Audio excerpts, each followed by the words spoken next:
వక్రతుండ మహాకాయ సూర్యకోటి సమప్రభా నిర్విఘ్నం కురు మే దేవ సర్వకార్యేషు సర్వదా. కరకలిత నిదర్శితాత్మముద్రః పరికలితోన్నత బర్హి బర్హచూడః ఇతరకర గృహీత వేత్రతోత్రః మమ హృది సన్నిధిమాతనోతు కృష్ణః మమ హృది సన్నిధిమాతనోతు కృష్ణః. కందళిత బోధముద్రం కైవల్యానంద సంవిదుర్నిద్రం కలదే కంచన రుద్రం కరుణారసపూరపూరిత సముద్రం.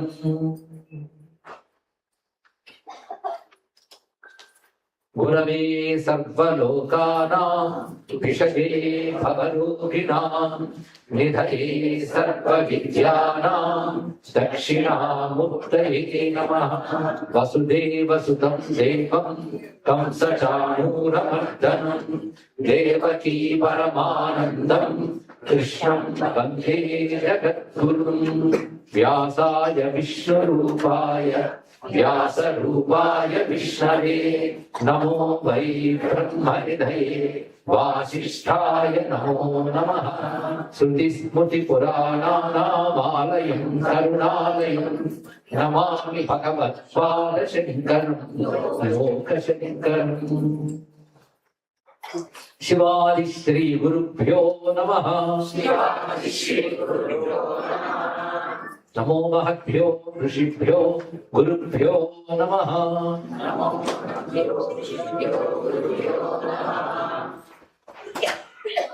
ఇంతవరకు మనందరం కలిసి పూజించుకున్న గురుమండలం అంతా అనుగ్రహించుగాక అని నమస్కరించుకుంటూ, ఈరోజు ఈ దేశంలో వివిధ రాష్ట్రాల నుంచి అనేక మంది శ్రమ కోర్చి మరీ వచ్చారు.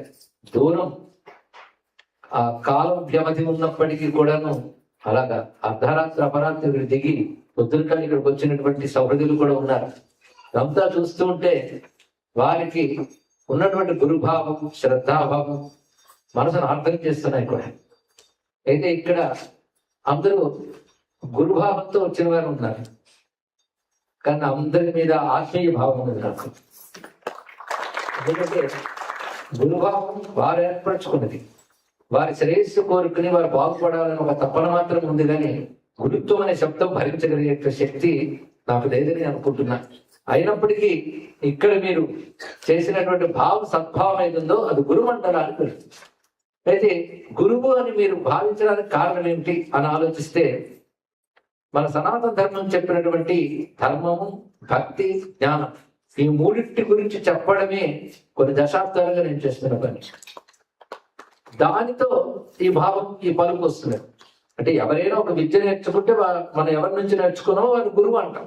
కానీ అధ్యాత్మ విద్య ఎవరి నుంచి అయితే నేర్చుకున్నామో అది దైవ స్వరూపమైన గురువుగా భావిస్తాం. అంటే గురుత్వం దేనికి ఇస్తున్నాం? అధ్యాత్మ విద్యకి ఇస్తున్నాం, అజ్ఞానానికి ఇస్తున్నాం. అధ్యాత్మ విద్యే ధర్మ, ఉపాసన, జ్ఞాన అని మూడు రూపములుగా భాషిస్తూ ఉన్నటువంటిది. దీనికి ఆధారం వేదం.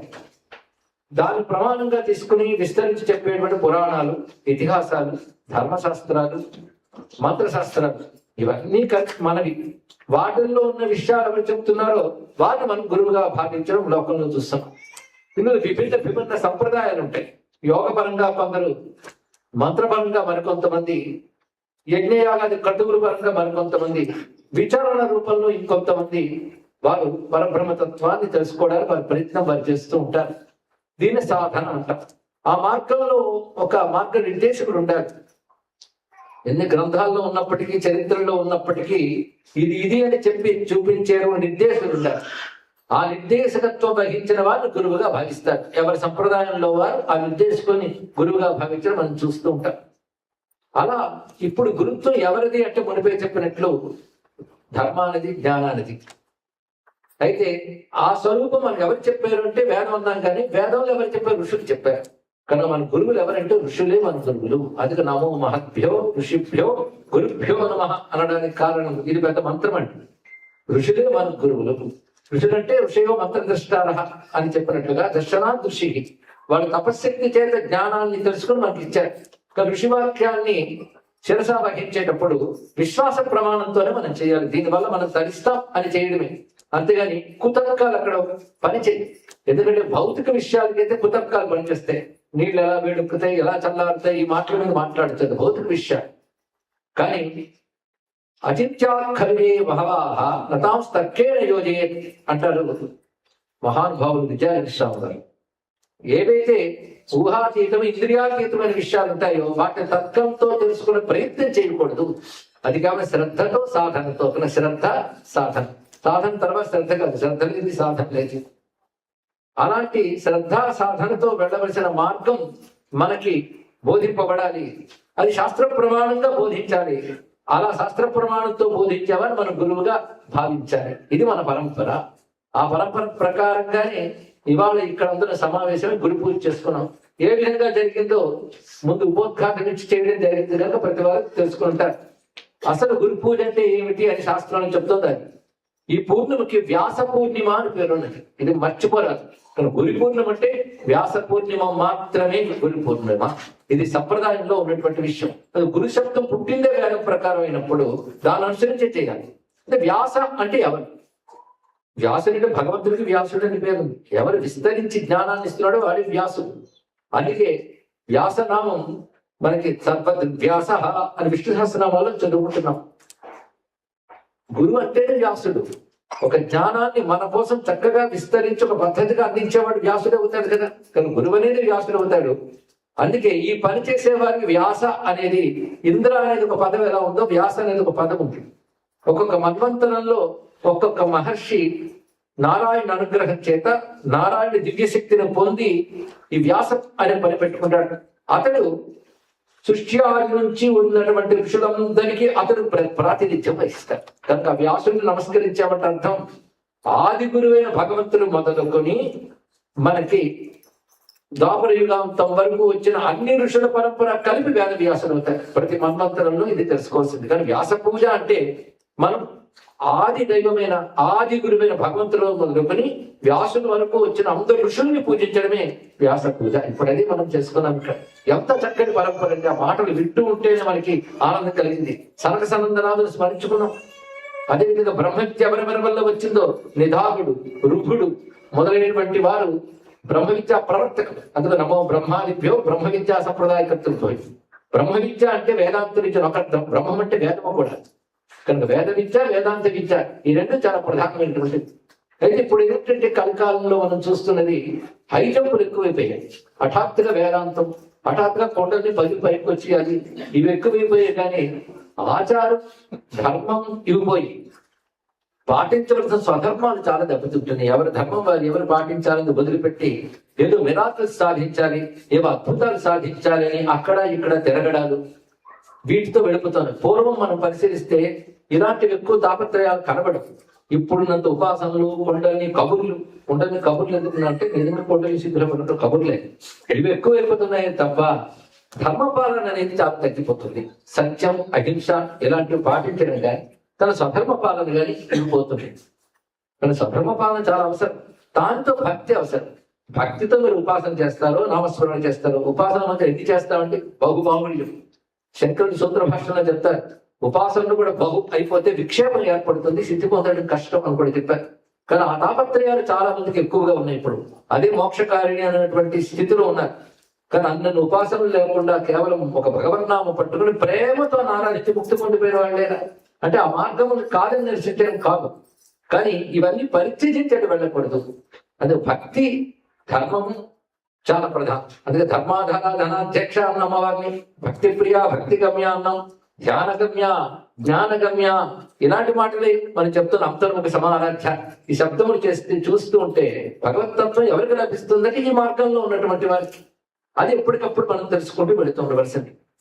అందుకే ఇక్కడ ప్రధానంగా ఈ రోజు వచ్చినటువంటి వారిలో ఇక్కడికి రాలేక దూరం నుంచే రాత్రి దాటిపోతున్నా వారి పరికరాల ముందు కూర్చొని చూస్తూ ఉన్న వారు ఎందరెందరో ఇక్కడ గురుభావం పెట్టుకున్నటువంటి వారు చాలా మంది ఉన్నారు. దూర ప్రాంతాల నుంచి చూస్తున్న వాళ్ళు ఉన్నారు. ప్రత్యక్ష ప్రసారం ద్వారా ఇక్కడ చూస్తున్న మీరందరూ ఉన్నారు.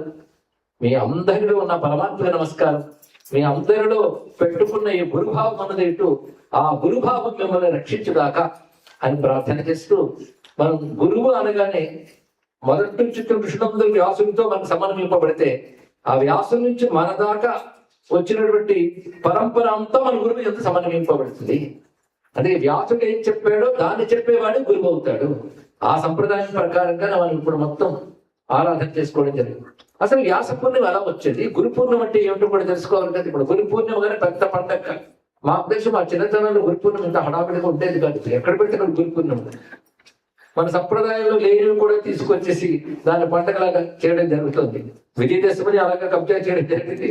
రామనవమి కూడా అలాగే వెళ్ళిపోయింది. గురు పూర్ణిమ కూడా వెళ్ళిపోతుంది. ఇలాంటి అవైదిక అసంప్రదాయ ధోరణి చూస్తుంటే కొంచెం బాధ కలుగుతుంది. అసలు ఎలా ఉండేది గురు పూర్ణిమ అనేది తెలుసుకోవాలి. ధర్మశాస్త్ర ప్రమాణం ఇలాంటి వాటిలో ఎప్పుడు కూడాను కర్మజాలానికి వచ్చేటప్పటికి శృతి స్మృతిని ప్రమాణం. శృతి స్మృతి ఆ రెండింటి ప్రమాణాలతో కొంచెం మనం తెలుసుకుని పరిచేద్దాం ధర్మశాస్త్రం ఎలా ఉండేది అంటే. చాతుర్మాస్యం గురించి చాలా మందికి తెలుసు. చాతుర్మాస్య అంతర్ముఖ సాధనకి చాలా ముఖ్యంగా భావన చేసి చాతుర్మాస్య దీక్ష వహిస్తారు. గృహస్థులైతే ఏకాదశి నుంచి వివిధ శాఖ వివర్జన ఇత్యాదులు చేస్తూ సాధన చేయడం మనకు కనబడుతుంది. కొంతమంది ఇది యతీశ్వరుడికి తప్పనిసరి చాతుర్మాస్యం.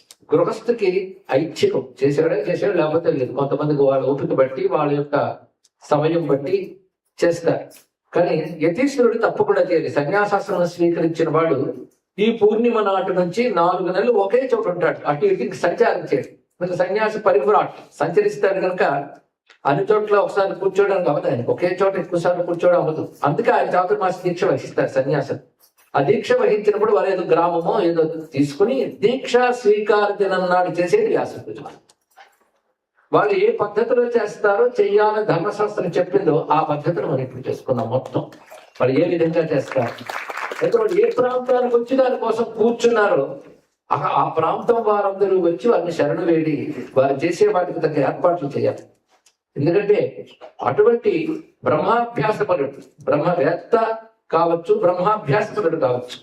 బ్రహ్మాభ్యాసపరుడు అంటే బ్రహ్మ గురించి చింతన చేస్తూ బ్రహ్మ గురించి భావన చేస్తూ వివిధిషా సన్యాసంతో ఉన్నవాళ్ళు బ్రహ్మాభ్యాసపరుడు.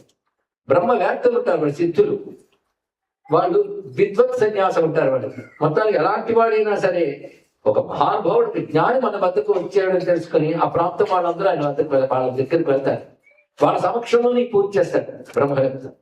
ఏంటి చేసిన తర్వాత అప్పుడు ఊరి వాళ్ళందరూ వాళ్ళకి నమస్కారం చేసి అడుగుతారట, మా భాగ్యం కొద్దీ మీరు ఇక్కడ చాతుర్మాసం చేయడానికి వచ్చారు కాబట్టి మీరు మాకు బోధ చేసి మమ్మల్ని అనుగ్రహించవలసిందిగా ప్రార్థిస్తున్నాం. మీ ఏ అవసరమైనా మేము చూసుకుంటాం అని వాళ్ళు చెప్తారు. అప్పుడు వాళ్ళ 4 నెలలు కొన్ని ప్రత్యామ్నాయ మార్గంలో మాసత్వయం ఇత్యాదులు ఉన్నాయి. అలా ఉండి వారికి చాతుర్మాస్య కాలంలో బోధ చేస్తారు. ఆ బోధకి పూర్వం చాతుర్మాస దీక్షారంభం సన్యాసిక ఆషాఢ పూర్ణిమ కనుక ఆ రోజు వాళ్ళు చేసే విధానం అలా వచ్చింది వ్యాస పూర్ణిమ అనేటటువంటిది. ఇది ముందు మనం ఎందుకు వచ్చింది ఎలా వచ్చిందో తెలుసుకోలేకపోతే ఏదో గతానుగతికో లోకానికి వెళ్ళిపోతే కొన్నాళ్ళకి ఇది సంప్రదాయం కూడా మర్చిపోయే తరాలు వస్తాయి. అందుకే చెప్పాల్సి వస్తుంది ఇక్కడ ప్రధానమైన అంశం.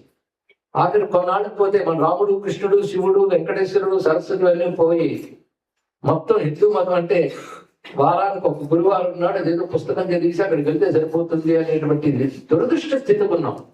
అందుకు చెప్పడం ఇదంతా కూడా. ఇప్పుడు ఆదిశంకర్లు అనుకోండి, మన ఆదిశంకర్లు నమస్కారం చేసినా ఈ సంప్రదాయాన్ని పాటిస్తాం. ఇవి మర్చిపోం. శంకరులు భక్తులు సంప్రదాయం తర్వాత తీసుకెళ్తారు.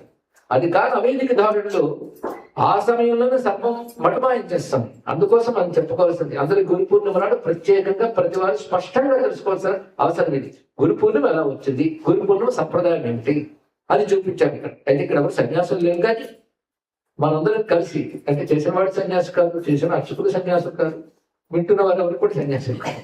అయినప్పటికీ గృహస్థ ధర్మం ప్రవృత్తి మార్గం, సన్యాస ధర్మం నివృత్తి మార్గం.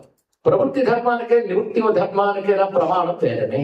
అదే భగవత్పాదుల వారే వేదం ప్రవృత్తి నివృత్తి రూపమైన 2 విధాలుగా ఉంటుంది అని చెప్పారు. వేదం పరమ ప్రమాణంగా భావించిన వారే ఆదిశంకర భగవత్పాదుల వారు.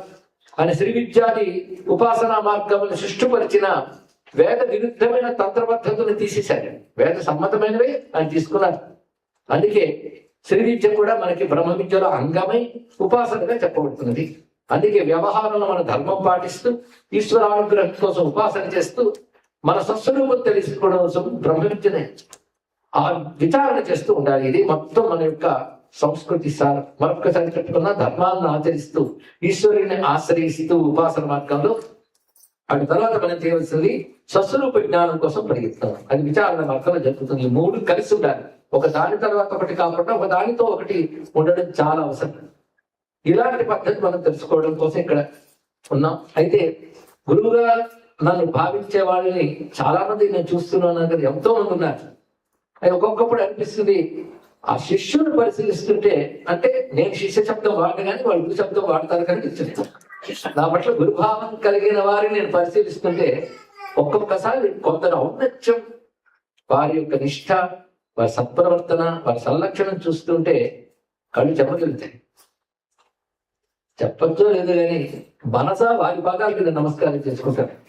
మనసా ఎందుకుంటున్నారంటే బాహ్యంగా చేస్తే వాళ్ళు ఒప్పుకోలేదు వాళ్ళకున్న భావం వల్ల. అలాంటి మహాత్ములందరూ గురుభావంతో నేను నేర్పింది నేర్చుకుంటున్నారు. నేర్పింది తప్ప ఇంకేముంటుంది ఇక్కడ? నేర్చుకునేది నేర్పుతాం.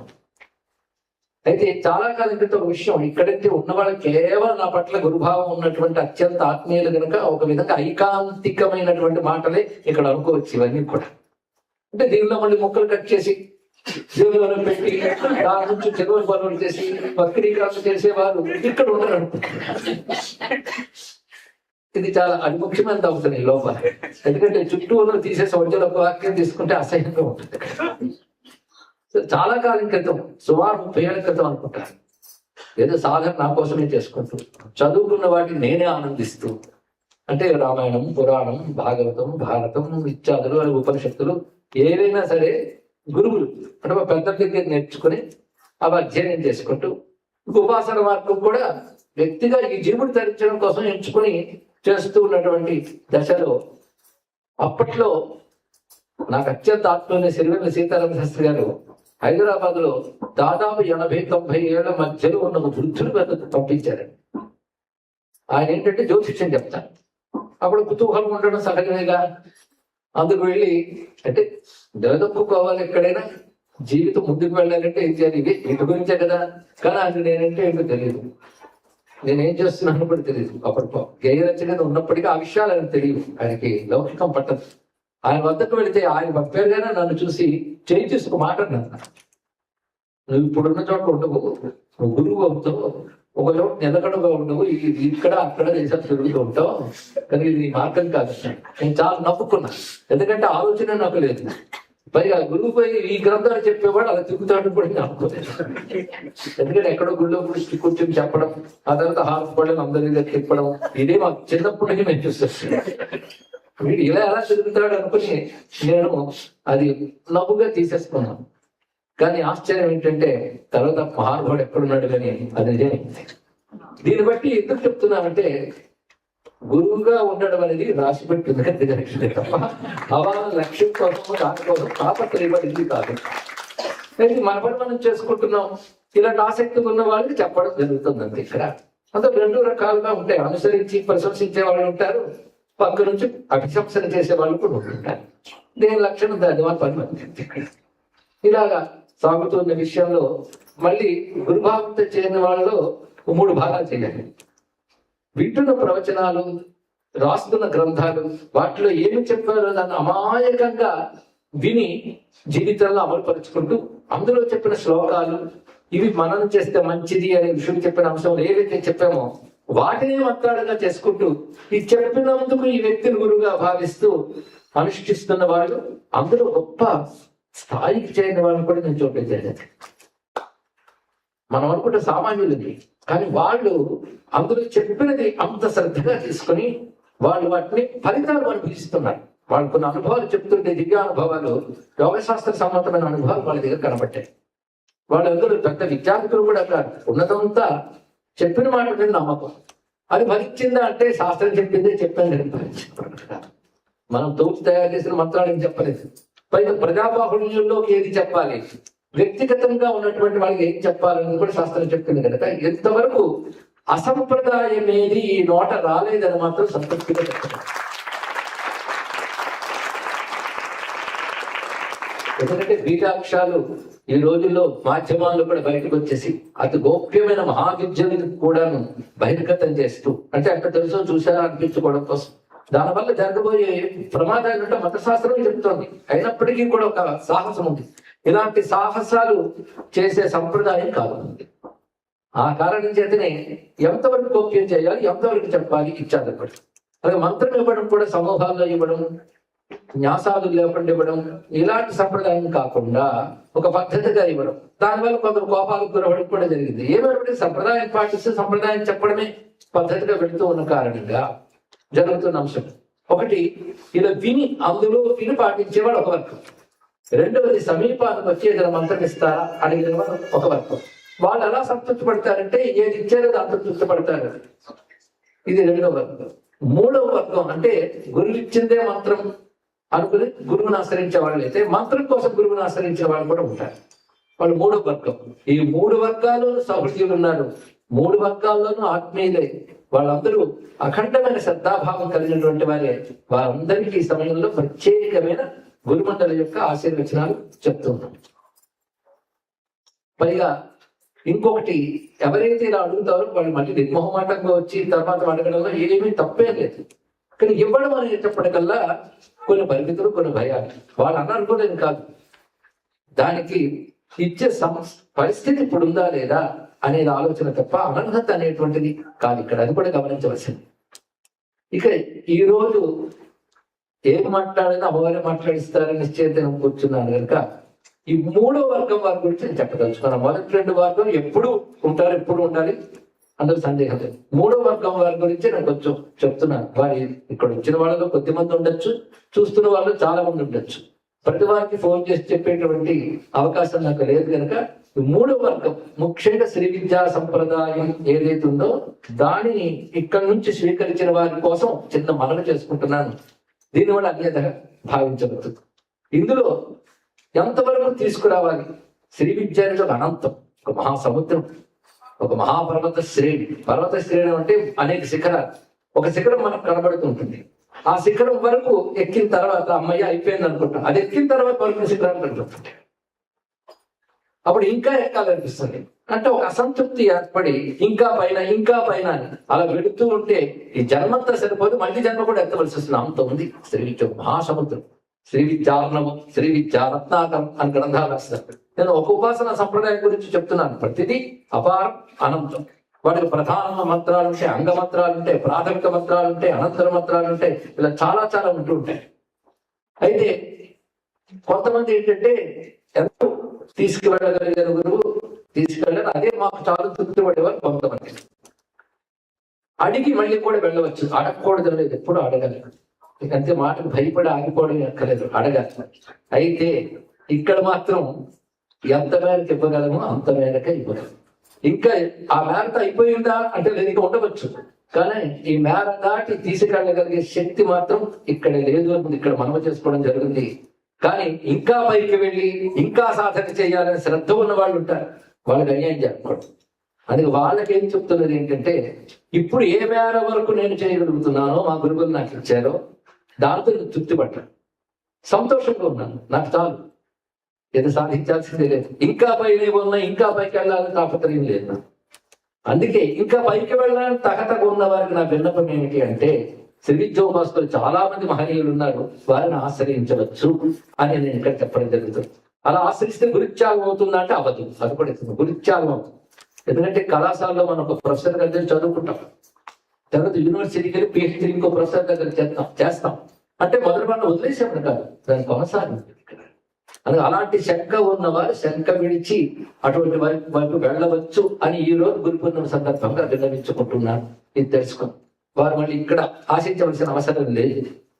ఎందుకంటే ఎక్కడి వరకు చేయగలిగాం అంతవరకు చేయగలం. అలాగే మళ్ళీ అడగడానికి భయపడ్డారు కాదు, అడిగితే ఎంతవరకు తీసుకెళ్ళగలమో అంతవరకు.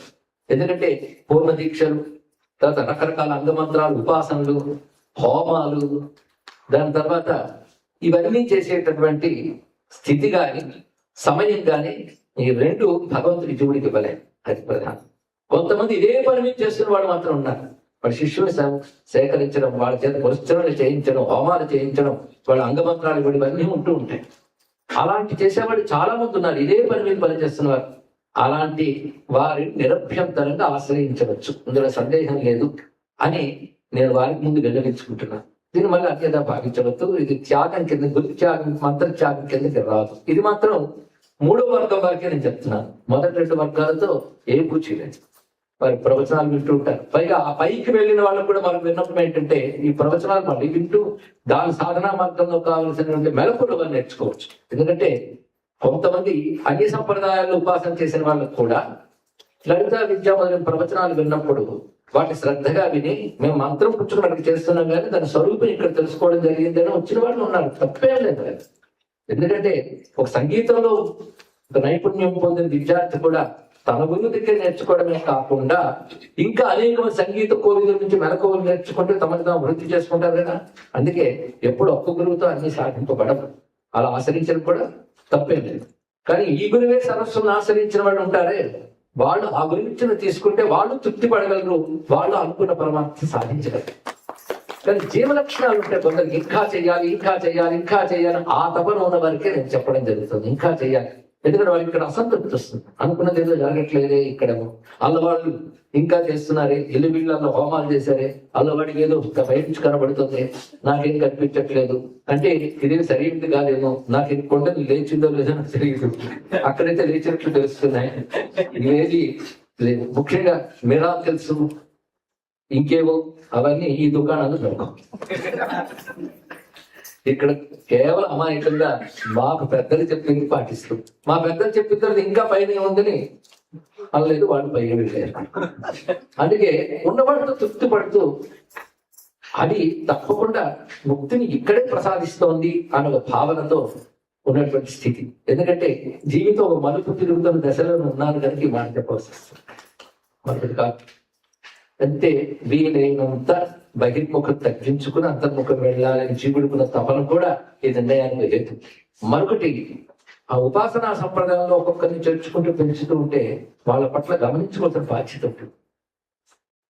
అలా విస్తరిస్తున్న కొద్దీ గమనించుకుంటూ ఉన్నాం అనుకోండి, అంత సమయం వెచ్చించకపోతే అది దోషం కూడా అవుతుంది ఇచ్చినవాడి.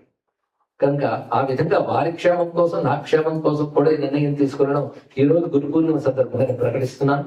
అందరూ అర్థమైందని అనుకుంటున్నాను. ఇక్కడ ఇంకొకటి తెలుసుకోవాల్సిందంటే, ఒక్క దానిలో అన్నీ ఉంటాయి, దాన్ని గట్టిగా పట్టడం. అది విచారణ దృష్టి, అది తాత్విక దృష్టి.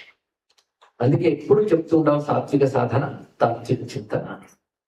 అది మొట్టమొదటి నుంచి చెప్తుంది. అది సాత్విక వర్గంలో చక్కగా వెళుతూ ఏదో చూసి అది కావాలి, ఇది చూసి ఇది కావాలని కాకుండా ఉన్నదాని మీద ఏకాగ్రమైన లక్ష్యం పెట్టుకుంటే తప్పకుండా పరమార్థం పొందవచ్చు. ఇది గురువుల ద్వారా మాకు కలిగిన అనుభవం మీతో పంచుకుంటున్నాం. ఇక్కడ అందుకే ఎప్పుడు సంతృప్తిగా ఉండడం నేర్చుకోవాలి. ఆ సంతృప్తిలోనే ఎప్పుడు సంతృప్తి, అది చాలా ప్రధానమైనది. ఇప్పుడే రాసి పెట్టింది కనుక ఏమో అన్నప్పుడు ఆ సంతృప్తి అనేది ప్రధానమైనది తెలుస్తుంది. పైగా మనం చేసేది సంతృప్తిగా చేయగలిగితే, ఒకవేళ నెక్స్ట్ లెవెల్ ఏదైనా ఉంటే ఇదే తీసుకుంటుంది పైకి, అందులో సందేహం చేసుకోండి. ఇలాగా ఆత్మీయంగా కూర్చున్నాం కనుక పెద్ద సందేశం లాంటి పెద్ద పెద్ద మాటలు ఏం కాదు, కానీ ఇప్పటి భాషలో చెప్పిన షేర్ చేసుకున్నారంటుంటారు. అదే ఇక్కడ చేసుకున్నారు అనిపించింది. అయితే ఇక్కడ చెప్పేటప్పుడు ఇందాక చెప్పిన 3 తరగతుల వారు ఎవరైతే ఉన్నారు గురుభావం కలిగిన వారు, వారందరి యొక్క సర్వతోముఖమైన అభివృద్ధిని మనసా ఆకాంక్షిస్తూ చెప్పిన వాటే గాని ఆ గ్రహం మరొకటో ఇక్కడ విపరీత భావాలు మాత్రం లేవని నేను ఆదరంగా వారికి తెలియజేస్తున్నాను. అందరి అభివృద్ధి నాకు కావాల్సింది. ఆ ప్రేమతోనే మా గురువులు యోగ్యులైన వారికి నువ్వు ఉపదేశించు అని దీక్షనిచ్చి శాసించిన తర్వాత ఈ పనులు చేయడం జరిగింది. మీ పక్కనే మరొకరు ఎవరు కనబడుతుంటారు మీకంటే పరిస్థాయిలో ఉన్నటువంటి వారు, కానీ ఇక్కడి అసంతృప్తి వాళ్ళు చూస్తూ ఉంటే అయ్యో అనిపించేటటువంటి స్థితి ఉన్న వారికి మాత్రం నేను చెప్పేది దయచేసి అందుకు ఇది చెప్పడం జరిగింది అని అలా భావించవద్దు. అందరికీ ఇప్పుడు ప్రధానంగా జనరల్ గా చెప్పేది ఒక ప్రవచనకర్తగా ఉన్నటువంటి దానిపై నాపై గురుభావాన్ని పరుచుకున్న వాళ్ళు ఉంటారు. కానీ నేను కేవలం ప్రవచనకర్తని మాత్రమే కాదు, భగవంతుని కోసం తప్పించుకోతున్న జీవుని అంత మాత్రం చెప్పడం. అందుకే ఆ హృదయం కాస్త నా శివపదాది రచనల్లోనే కనబడుతుంటుంది. ఇది ఒక పార్శ్వం మాత్రమే. అందుకు చెప్పిన ప్రతి మాట మంత్రమే అనే భావించేటటువంటి వారు ఉన్నారు. నేను ఒకసారి వెళ్ళినప్పుడు పల్లెటూరు నుంచి సుమారు 20 మంది వచ్చారు. 20 మంది కూడా ఎవరి విద్యార్థులు కాదు, రైతులు, రైతు కూలీలు. వాళ్ళందరూ వచ్చి మరి ఏదైనా మంత్రం ఇవ్వరాని అడిగారు. నాకు జాలి వేసింది. అప్పుడు ఇంకో మాట చెప్పారు, మా ఊరికి ఒక సన్యాసి వచ్చారు, మీ అందరికీ మీ ఊళ్ళో వాళ్ళకి మంత్రం ఇస్తాం, ఫలానా దీక్ష అంటే ఎవరు వెళ్ళలేదు, మీరు ఎందుకు రాలేదని అడిగట్టారు. మేము వారికి వింటూ ఉన్నాము, గురువు అంటే ఆయన ఇస్తేనే మాత్రం ఆయన ఇవ్వకపోతే ఆయన ఏం చెప్పాడో చేసుకుంటాం, ఇది మేము చెప్పేమండి. అలా వాళ్ళు వచ్చిన తర్వాత నాకు ఏం చేయాలో తెలియలేదు. అమ్మ మీరు పొరపాటు నిర్ణయం తీసుకున్నారు, ఇక్కడ చాదస్తాలు ఎక్కువ ఉంటాయి, దొరకడం కష్టం, ఎందుకంటే సంచారం ఎక్కువ.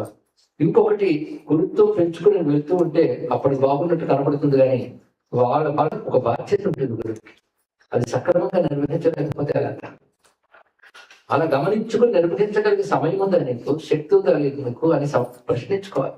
అమ్మా ఇది కష్టం అంటే మీరేం చెప్తే అదే అయితే కొన్ని చాదస్తాలు ఉన్నాయని చెప్పి వాళ్ళకు కూడా అంటూ ముట్టి ఎద్దిలి మైల ఇవి సదాచారం ఇవి పాటించాలి. మీరు అలా చేస్తారంటే మా పూర్వంలో ఉండేవన్నారు వాళ్ళు కూడా. అప్పుడు నేను తెలుసుకున్నా అన్ని వర్ణాలకు అన్ని వర్గాలకు కనుక ఏ మార్గమైనా ఏదో ఒక వర్ణం కోసం కాదు, 4 వర్ణాల వారి క్షేమం కోరేది సనాతన ధర్మం.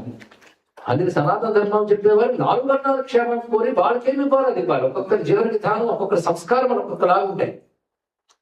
ఉత్తమ సిద్ధ ఎవరికైనా రావచ్చు, కానీ ఇచ్చే పద్ధతి, జీవించే పద్ధతి మాత్రం ఎవరికి వారికి ఉంటుంది. ఎందుకంటే మేము 100 రూపాయలు నమ్ముకున్న పాదపద్మాలు సాక్షాత్ శ్రీ చంద్రశేఖర శ్రీ మహాస్వామి గారి పాదపద్మాలు నమ్ముకున్నాం.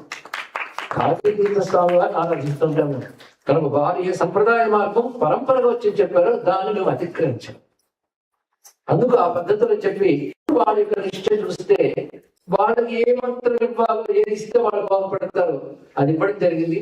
వాళ్ళు ఎంత తృప్తిగానూ ఉన్నారు అంతే. ఇంకా వాళ్ళు వచ్చి ప్రశ్నించడానికి వాళ్ళకి అంత పరిజ్ఞానం కూడా లేదు, కానీ వాళ్ళకి వచ్చి చెప్పుకోవడం జరిగింది. దీన్ని బట్టి ఇది కూడా ఉదాహరణగా చెప్పడానికి, ఎందుకంటే వినడం వల్ల ప్రభావితులైన వాళ్ళు ఇంతమంది గోచరిస్తుంటారు.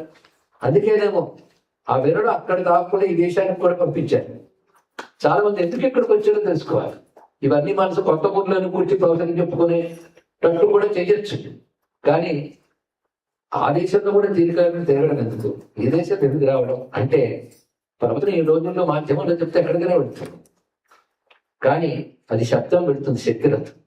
శక్తి అంటే ఒక ప్రాణంతో జీవిస్తూ ఉన్న వ్యక్తి వచ్చి చెప్పినప్పుడు ఆ శక్తి ప్రసరణ జరుగుతుంది. ఆ శక్తి ప్రసరణ విన్నది అర్థం చేసుకున్న దానికంటే జీవితం మీద ప్రభావం చూస్తుంది జీవుల మీద. అందుకు అయితే ఈ పంపించేది తిప్పేదేమంటే ఇందాక ఇప్పుడు రాసి పెట్టిందని చెప్పుకున్నప్పటికీ కూడా నాకు ప్రధానంగా ఎప్పుడో 2000 సంవత్సరంలో ఎస్పి బాలసుబ్రహ్మణ్యం గారు ముచ్చటగా నన్ను తీసుకొచ్చారు. అప్పుడు నేను ప్రవచనకర్తగా ఎంత ఇది ప్రసిద్ధి లేదు, అవన్నీ నాతో వ్యక్తిగతంగా మీరు కలిసినప్పుడు మాత్రం ఋషులు చెప్పే విషయాలు ప్రస్తావన చేసేవాడిని. అలా బాలసుబ్రహ్మణ్యం గారు చెప్తే మీరు అక్కడ చెప్తే బాగుంటుందండి అన్నారు. ఆయనకి ఏ ఆత్మీయులు కనబడ్డారు, ఆయన పాట పాడడానికి వచ్చారు, నన్ను తీసుకొచ్చారు. 1 వారం వారితో ఉన్నాను. తర్వాత నుంచి మాత్రం ఎవరో అడగడం ఏదో చెప్పడం అయిపోయింది. అప్పుడు మొట్టమొదటి నేను ఈ దేశంలో మాట్లాడినది వర్జీనియాలో హనుమంతుడి గురించి మాట్లాడి వచ్చిన వారి ఇక్కడే ఉన్న నివారకుడు జాలింకారు జగన్నాథ్ 2000. అప్పుడు ఆవిడ కష్టపడుతుంది అంటే ఇప్పుడు ఆవిడ వేసేట్టు దాని తర్వాత నేను నిర్ణయించుకున్నాను దేశం దాటి రావడం, చేయవలసిన ప్రాయశ్చిత్తాలన్నీ చేసుకుని కూర్చున్నాను. మా గురువులు సాధన యువతం ప్రశాంతంగా. తర్వాత అక్కడ ప్రవచనకర్తగా వెళ్ళినప్పుడు 2010లో నాకు శాసనం ఇచ్చినటువంటిది సద్గురు శివానందమూర్తి గారు.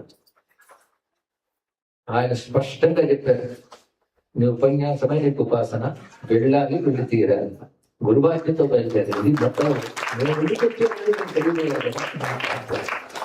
అలా రావడం జరుగుతుంది. ప్రతిసారి వస్తూ ఉంటే నాకు కనబడుతుంది ఏంటంటే ఇక్కడ అందుకుంటున్నారు, అందిస్తున్నారు. అది గొప్ప విషయం. అంటే అక్కడ చేయట్లేదని కాదు, అదేమిటో ఈ భూమి మహాత్మ్యం అంటే కానీ ఒక చైతన్యవంతంగా ఇక్కడ జరుగుతున్నటువంటి ధార్మిక కార్యక్రమాలకి చెప్పిన వాటికి స్పందించి చేస్తున్న వాటికి మాత్రం నేను ఎప్పుడు అభినందనలు అందిస్తాను.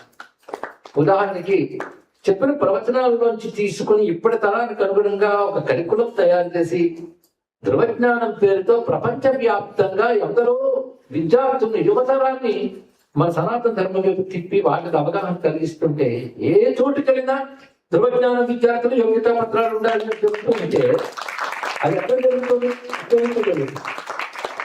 శివపదాలు ప్రచారం కావాలి, ప్రచారం ఎవరు చేయాలని నేను ఎప్పుడు కోరుకోలేదు. శివపదాలు మాత్రం శివుడి కోసం రాసుకున్నది, రాసినవి కాదు.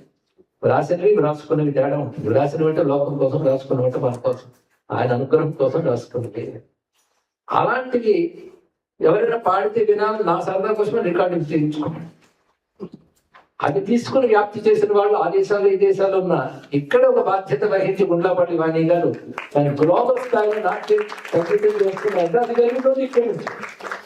అలాగే లడ్ని గీత, భగవద్గీతని కొత్త తరహాలు నేర్పుతుంటే నేర్చుకుని ఎంత తరాలు తయారవుతున్నాయండి. 7 ఏళ్ల నుంచి 77 ఏళ్ల వరకు విద్యార్థులు ఉన్నారు. దానికి కేంద్రం అమెరికాని. అప్పుడు అర్థమైంది ఎందుకు ఇక్కడికి రావాల్సిందో. మొన్న నా మధ్యలో ఇంటర్వ్యూ చేస్తే అడిగారు, మీరు విదేశాలకు వెళ్ళి చెప్తున్నారు కదా, ఏమిటి అంటే అక్కడ పిల్లలు ఉంటే తల్లిదండ్రులు ఎలా వెళ్ళాల్సి వస్తుందో బడిస్తాలో ఉన్నది అని కూడా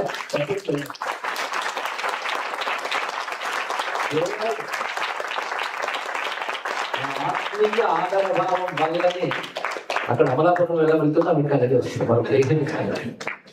అంతేగాని ఇదేదో అమెరికా ఇక్కడ ఏదో ఉంది అక్కడ ఏదో ఉందని కాదు. ఎవరు పిలిచినా ఆ పిలుపులో ప్రేమ ఉంటే రావడం జరుగుతుంది. అంతకు నుంచి అది వాళ్ళకి తేడా వచ్చిందా రాకపోవడం పడుతుంది. ఒక్క ప్రేమ వల్లనే రావడం జరుగుతుంది. ఆ ప్రేమే ఈ అనుబంధాన్ని ఏర్పరుస్తుంది. మునిపే చెప్పినట్లు గురువు అనేది ఒక వ్యక్తి కాదు, ఒక పరంపర, ఒక జ్ఞానం. అందుకే ఆ జ్ఞానాన్ని నమస్కరించుకోవాలి. ఏకనిష్టతో గురు భక్తి ఎంత అవసరమో ఒక్కొక్కసారి అనేక మంది గురువుల దగ్గర కూడా మనం ప్రభావితులు అవుతాం. ఇది అవసరం. 2 రకాలు కూడా కనబడుతుంది. కనుక ఇవాళ మనసారా నేను అందరితో మాట్లాడుతున్నాను. ఒక క్లోజ్డ్ గ్యాదరింగ్ లా కనిపించింది. ముఖ్యంగా మన వర్జీనియా వారిని నేను అభినందించాలి. ఎందుకంటే ఎవరు చేసినా సార్ అట్లాంటా, డల్లాస్ ఎవరు చేసినా మా ఊరి వాళ్ళు వాళ్ళు చేయలేదు. మా గురువు గారు చేశారు. అందుకు ఇక్కడికి వచ్చే వారు అందరికీ ఆనందంగా చూడాలి. మా ఊరి బాధ్యత అంతవరకు, వచ్చిన వారికి ఆతిథేయ సత్కారాలు లోటు లేకుండా చేయడం వరకు అన్నారే తప్ప ఈ సత్కారాలు సాన్నిహిత్యాలు మేము మాత్రమే అనలేదు. అది గొప్ప విషయం. నాకు నచ్చింది ఏంటంటే నేను ఎంతో గౌరవించే పెద్దవాళ్ళు ఒక విధంగా వారిని చూస్తే మాతాపిత భావం కలుగుతుంది.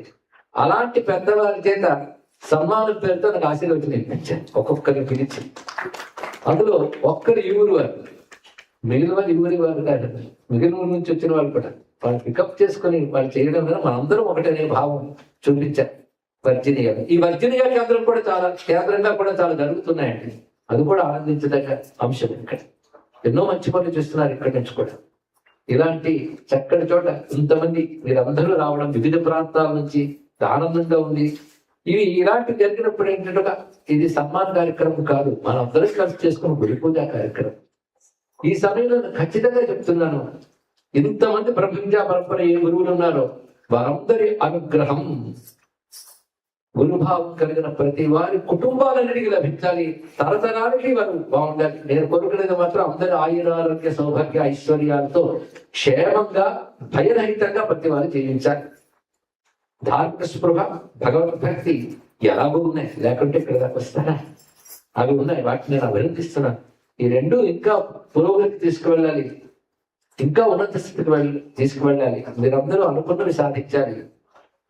ఆ భగవద్ అనుభూతి అందరికీ ఉండాలి. అది ముఖ్యమైన లక్ష్యం, భగవద్ అనుభూతి మాత్రమే.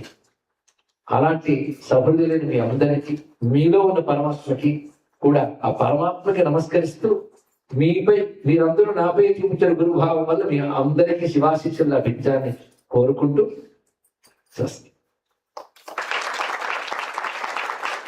మంచి కాన్సెప్ట్లో ఇదే వేదిక మీద మంచి శివుల కార్యక్రమం, మంచి గాయకులు కారణి గారు పాడబోతున్నారు.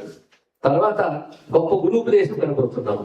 ఇవాళ నుంచి 5 రోజులు ఒక అరుదైన అంశం ఎంచుకున్న కృష్ణవేణి గారు కావాలన్నారు. వచ్చింది కదా, అందరూ ప్రయోజనం. ఉపదేశ సార్, మన గురువు అంటే ఉపదేశమేగా, గురువు ఉపదేశ సార్ అది తెలుసుకునే అవకాశం లభించింది. అందరికీ మరొక్కసారి పేరు పేరున ప్రత్యేకమైన ఆశీర్వచనాలు. గురుమండల రూపేణ అమ్మవారి కటాక్షం అందరికీ లభించుగాక. ప్రతి వారు అసంతృప్తులు తీరి వారు సంతృప్తిగా, సంతృష్టిగా, సంపూర్ణమైన సిద్ధిని పొందాలని మనసారా ఆశీర్వదిస్తూ స్వస్తి.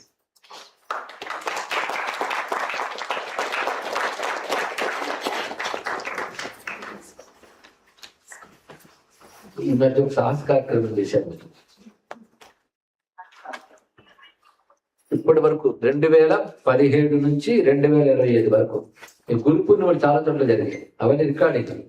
ఆ చెప్పిన ఈ సందేశ వాక్యాలన్నింటినీ తీసుకొచ్చి ఒక పుస్తకంగా మార్చారు.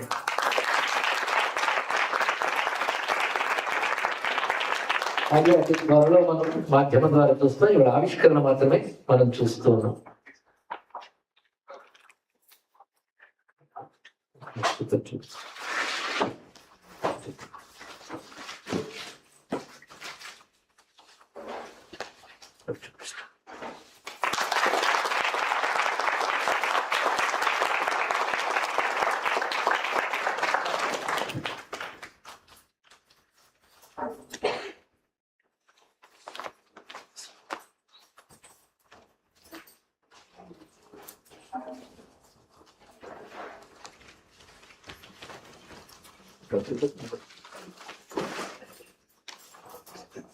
అందరూ ఒక్కసారి భగవన్నామ సంకీర్తన చేయాలి.